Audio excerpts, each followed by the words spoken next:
हम संसार में आए हैं और संसार के सभी जीव सुख चाहता है, शांति चाहता है। हमारे पास भौतिक सभी संसाधन उपलब्ध हैं। सुंदर शरीर है, अच्छा मकान है, धन है, संपत्ति है और आने जाने के लिए गाड़ी घोड़ा आदि साधन है। बाह्य जीवन में काफ़ी प्रतिष्ठा है, लोग वाह वाह करते हैं, लोग लाइन में लग कर के माला चढ़ाते हैं,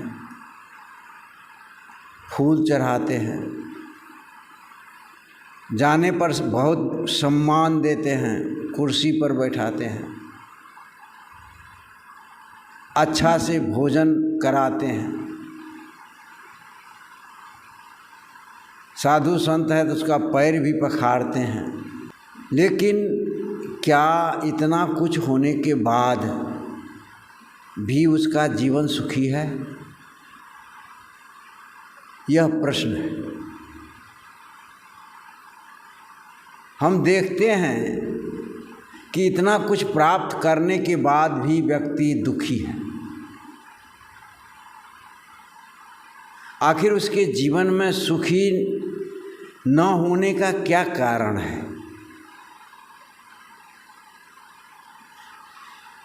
सभी साधन होते हुए भी आज व्यक्ति दुखी क्यों है? यह प्रश्न है। कबीर साहब ने कहा, बहुत दुख दुख की खानी, तब बचियों जब राम ही जानी। यहीं पर कबीर साहब नहीं रुके कि तब भी दुख रह ही जाएगा। कहा तब दुख खत्म कैसे होगा? राम ही जान युक्ति जो चलई, अयुक्ति ते फंदा नहीं पड़ई। कहा राम को तो जानो, लेकिन राम को जानने के बाद भी तुम दुखी रह जाओगे। चलने का ढंग नहीं आया तो फिर गड़बड़ा जाएगा। इसलिए राम को भी जानो और युक्ति से चलो, तब तुम फंद में नहीं पड़ोगे। तब तुम्हारे जीवन में सुख घटित होगा, शांति घटित होगी और तुम आनंद को प्राप्त कर सकते हो। जब तुम राम, दो बातें आई, एक तो राम को जानना और दूसरी बात आई कि युक्ति से चलना। कबीर साहब कहते हैं, युक्ति ही युक्त चला संसारा, निश्चय कहा न मानु हमारा।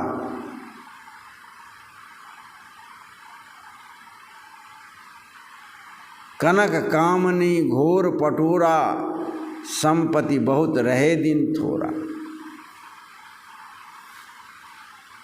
थोड़ा ही संपत्ति गई बौराई, धर्मराज की खबर न पाई। हम युक्ति से यदि चलते हैं तो हमारा जीवन सुखमय हो सकता है। सबसे पहले हम अपने जीवन को समझें। मानव का जो जीवन है, इस जीवन को ही नहीं हम समझ पाए, अपने जीवन को, वह व्यक्ति सुखी क्या हो सकता है? आज जो जितने मनुष्य हैं, चाहे वह साधु हो, असाधु हो, गृहस्थ हो, विरक्त हो, स्त्री हो, पुरुष हो, बच्चे हो, बूढ़े हो, सबने जीवन पाया है और इस जीवन को सुखी बनाना है। क्या करना है?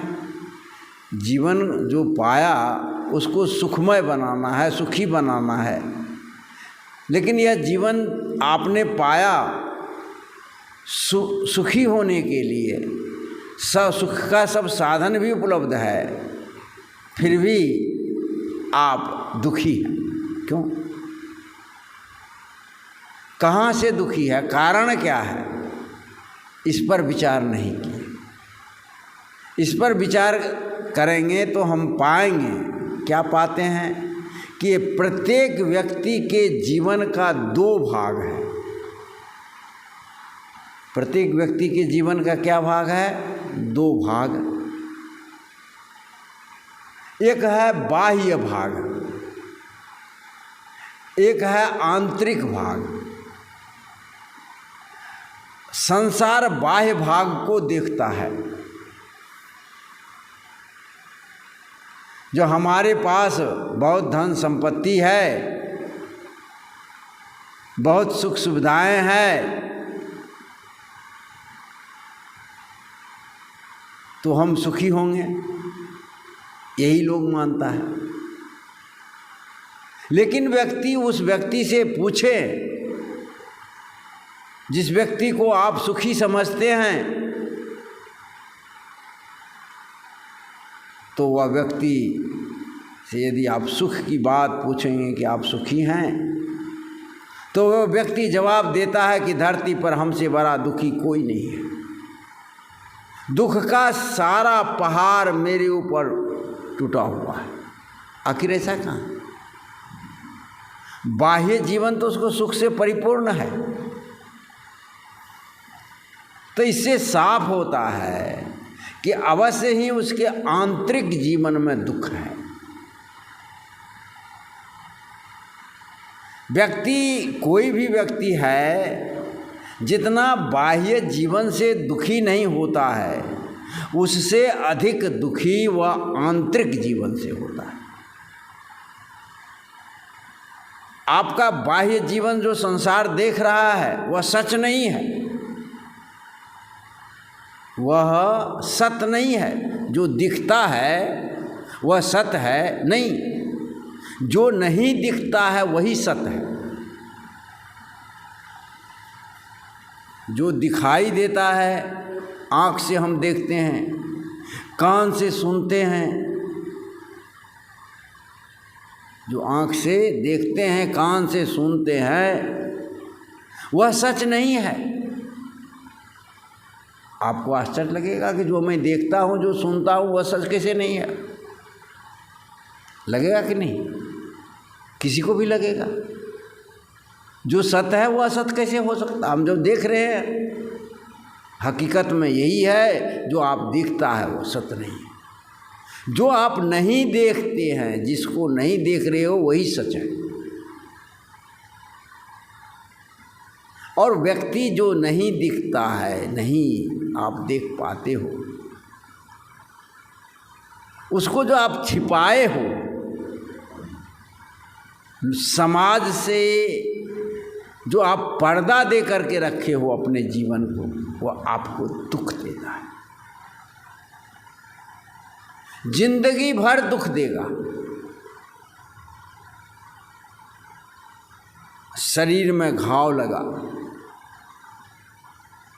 मान लो कोई चाकू का, भाला का, तीर का, दवाई किए, 2 दिन, 4 दिन, 10 दिन या 2 महीना में छूट गया। लेकिन जो तीर मारा आपको, अब वह घाव जो आपके भीतर में है, क्या वह छूटता है 10 बरस में? नहीं छूटता। बाहर की घाव छूट गया, लेकिन भीतर जो आपका घाव लगा है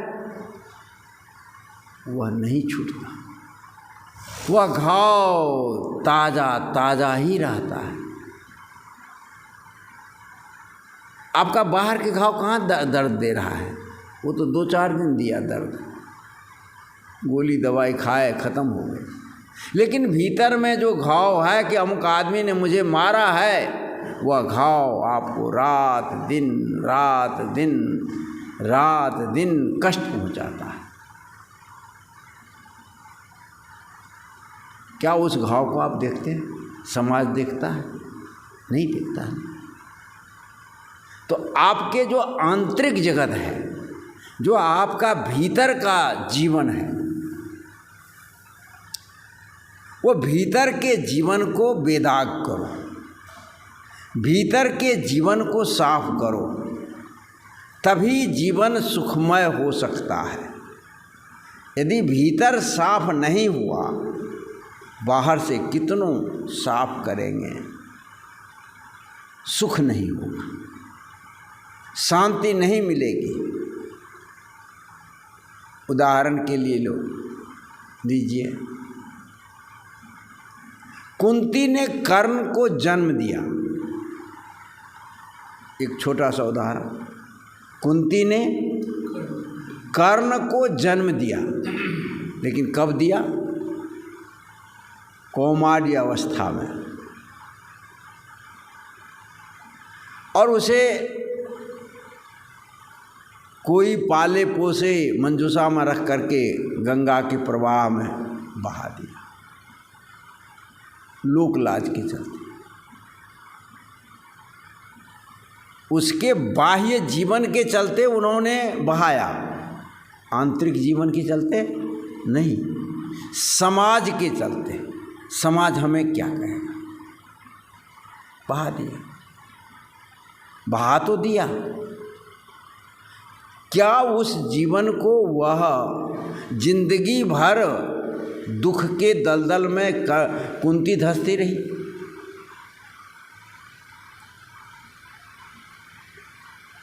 जिंदगी भर वह घुटन, वह विष, वह अशांति, क्योंकि पांडव और कौरव के युद्ध में कर्ण एक महत्वपूर्ण भूमिका अदा कर रहा था कौरवों की तरफ से, जो कुंती के हृदय में हमेशा एक भाला की तरह, एक तीर की तरह पीड़ा तो दे रहा था, लेकिन वो कुछ बोल नहीं रही।